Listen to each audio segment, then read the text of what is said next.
बघूया टॉप 9 मोठ्या बातम्या।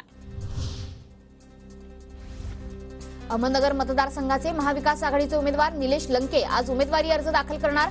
महाविकास आघाडीच्या पदाधिकाऱ्यांच्या उपस्थितीत सकाळी 11 वाजता अर्ज भरणार। महाविकास आघाडीचे मावळ लोकसभेचे उमेदवार संजोग वाघेरे आज उमेदवारी अर्ज दाखल करणार। आदित्य ठाकरे, रोहित पवारांसह महाविकास आघाडीचे नेते उपस्थित राहणार। धाराशिवमधील उमेदवार ओमराजे निंबाळकर आणि अर्चना पाटलांना आचारसंहिता भंगाच्या नोटिसीनंतर आयोग सतर्क। पोलीस, सायबर विभाग, आरोग्य विभागाला अहवाल सादर करण्याचे आदेश। पुण्यात एकाच दिवशी मोदी आणि उद्धव ठाकरे, शरद पवार यांची सभा।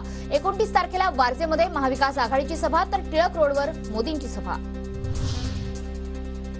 नाशिकच्या भुजबळ फार्मवर आज समता परिषदेची बैठक। भुजबळांनी नाशिकमधील उमेदवारीच्या शर्यतीतून माघार घेतल्यानंतर बैठक।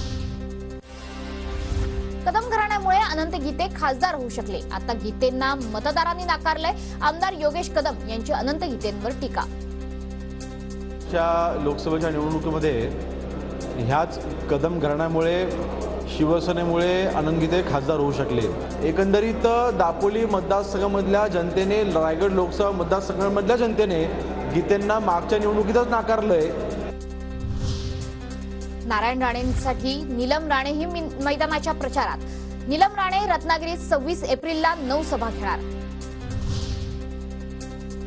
रत्नागिरी सिंधुदुर्ग लोकसभा मतदारसंघासाठी 9 उमेदवारांचे अर्ज। नारायण राणे विरुद्ध विनायक राऊत ही मुख्य लढत, तर कोकण प्रादेशिक पक्षाचे अपक्ष उमेदवार शकील सावंत यांना माईक हे चिन्ह।